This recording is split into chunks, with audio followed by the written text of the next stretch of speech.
공기는 차갑게 얼어붙었고 시간은 영원처럼 늘어졌다. 예능 스튜디오의 화려한 조명 아래 패널들의 유쾌한 농담이 오가던 그 순간 믿을 수 없는 숫자가 대기를 갈랐다. 월 2억. 그것은 단순한 숫자가 아니었다. 거대한 충격파였다. 자막이 번개처럼 번쩍이며 화면을 채웠고 방청석에서 시작된 술렁임은 거대한 파도가 되어 스튜디오 전체를 집어삼켰다. 모든 시선이 한 사람에게로 향했다. 무대 위에서 언제나처럼 부드러운 미소로 노래하던 청년, 전광판에 거대하게 박힌 그의 이름은 바로 김용빈이었다. 정적. 웃음기를 머금고 있던 탁재훈의 얼굴이 순간 굳었다. 그의 입에서 나온 건조한 한마디, 진짜야, 그 질문은 농담이 아니었다. 그것은 경악이었고 상상력의 한계를 넘어선 것에 대한 본능적인 반문이었다. 제작진의 얼굴은 하얗게 질렸고 카메라 감독의 손끝에서 시작된 미세한 떨림은 화면을 통해 전국의 시청자들에게까지 고스란히 전달되었다. 모두가 깨달았다. 지금 이 순간 트로트의 역사가 가수의 가치를 매기는 계산법이 무대 한 곡에 실리는 무게가 송두리째 바뀌고 있음을. 하지만 월 2억이라는 화려한 숫자 뒤에는 피와 눈물로 점철된 7년의 지옥 같은 세월과 아무도 상상하지 못했던 한 인간의 처절한 생존기가 숨겨져 있었다. 그의 통장에 찍힌 숫자는 결코 돈이 아니었다. 그것은 상처를 이겨낸 자에게 주어진 명예의 훈장이었다. 김용빈의 시작은 찬란했다. 대구의 작은 미용실 스피커에서 흘러나오던 구성진 트로트 가락을 따라 부르던 7살 소년. 그의 재능은 숨길 수 없는 빛이었다. 백화점 노래자랑 무대에 올라 작은 책으로 구성진 가락을 뽑아낼 때 관객들은 열광했다. 리틀 남진, 리틀 송대관. 세상의 모든 스포트라이트가 그를 향했고 달콤한 닉네임은 어린 소년에게 날개를 달아주는 듯 했다. 하지만 그 날개는 독이 든 성배였다. 사람들의 기대는 소년의 어깨를 짓누르는 거대한 바위가 되었다. 그는 사람들 앞에서 환하게 웃는 법을 연습했고 혼자 있는 법을 잊어버렸다. 가장 잔인한 시련은 변성기였다. 목소리가 갈라지고 음정이 흔들리는 살얼음판 같은 시기.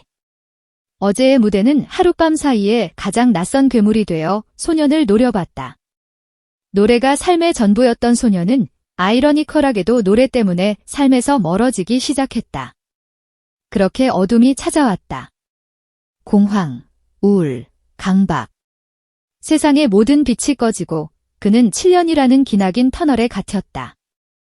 엘리베이터 버튼 하나를 누르는 손이 사시나무처럼 떨렸고 수많은 인파는 그를 질식시키는 공포였다. 무엇보다 비극적인 것은 가수가 마이크를 두려워하게 되었다는 사실이었다. 무대 위에서 세상을 호령하던 목소리는 사라지고 작은 소음에도 심장이 내려앉는 겁에 질린 한 남자만이 남았다. 7년 2555일의 시간 동안 김용빈이라는 이름은 세상에서 그리고 자기 자신에게서 완전히 잊혀갔다. 끝나지 않을 것 같던 어둠 속에서 그는 어떻게 다시 일어섰을까? 7년의 세월 동안 그는 스스로와 처절한 전쟁을 벌였다. 떨리는 손으로 다시 마이크를 잡았고 무너지는 호흡을 붙잡으며 첫 소절을 뱉었다. 그것은 노래가 아닌 절규였다. 상처가 흉터가 아닌 훈장이 되기까지 그는 수만 번을 넘어지고 다시 일어섰다. 그리고 마침내 그는 돌아왔다. 그의 목소리에는 이제 단순히 아름다운 기교만 담겨 있지 않았다. 7년의 고통과 인내가 빚어낸 깊은 울림, 삶의 밑바닥을 경험한 자만이 낼 수 있는 진한 호소력이 담겨 있었다. 사람들은 그의 노래 첫 소절에 이유 없이 눈물이 핑 돌았다. 기술로는 설명할 수 없는 순간 그의 목소리는 사람들의 가장 아픈 곳을 어루만지는 치유의 힘을 가지고 있었다. 방송가와 행사업계는 이 괴물 같은 신인의 등장을 놓치지 않았다. 그의 이름은 순식간에 섭외 1순위가 되었다. 김용빈을 잡아야 축제가 성공한다는 말이 공식처럼 번졌다. 전국의 지자체 축제에서 쇄도하는 러브콜, 억대 개런티를 부르는 방송 특집 무대, 그의 이미지를 선점하려는 광고주들의 경쟁까지. 그의 전화는 쉴 틈이 없었고 스케줄표는 1분 1초 단위로 채워져 나갔다. 새벽 공항에서 시작된 목소리가 밤 11시 지방의 거대한 야외 무대에서 끝나는 살인적인 스케줄. 리허설과 사운드 체크, 이동과 인터뷰, 팬사인회와 포토월 사이, 생수 한 모금으로 겨우 목을 축이며 그는 무대와 무대 사이를 강처럼 건넜다. 그가 강을 건널수록 그의 가치는 소리 없이 불어나 마침내 월 2억이라는 전설적인 숫자에 도달했다. 월 2억이라는 숫자는 단순한 행사비의 총합이 아니다. 그것은 김용빈이라는 이름이 단순한 가수를 넘어 하나의 거대한 브랜드가 되었음을 의미한다. 그리고 그 브랜드의 바탕에는 강철 같은 자기 규율과 소름 돋는 프로페셔널리즘이 있다. 먼지 냄새 가시지 않은 체육관 대기실에서 공연 직전까지 목의 컨디션을 미세하게 조율하는 집중력. 장거리 이동 후에도 단 하나의 음정도 놓치지 않는 근육의 기억. 그는 스스로에게 가장 잔인한 조련사였다. 카페인, 술, 담배. 목에 조금이라도 해가 될 수 있는 모든 것을 그는 스스로 끊었다. 이것은 무대를 향한 그의 경외심이자 자신을 믿어주는 팬들을 향한 약속이었다. 그의 프로의식은 무대 밖에서 더욱 빛났다. 광고 촬영 현장.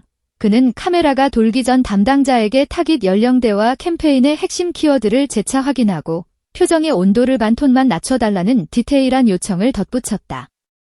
음악 방송 대기실에서는 까마득한 후배들에게 먼저 다가가 인사를 건네고 협찬받은 의상에 태그 하나까지 정갈하게 접어넣었다.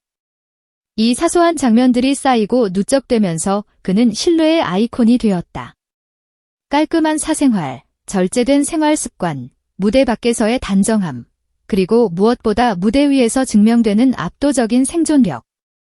흔들리지 않는 라이브, 호흡 하나까지 계산된 감정선, 클라이맥스에서 폭발하는 대신 딱 멈춰서 여운을 남기는 절제의 미학. 이것이 바로 모든 브랜드가 꿈꾸는 모델의 정석이었다. 자본은 가장 똑똑하다.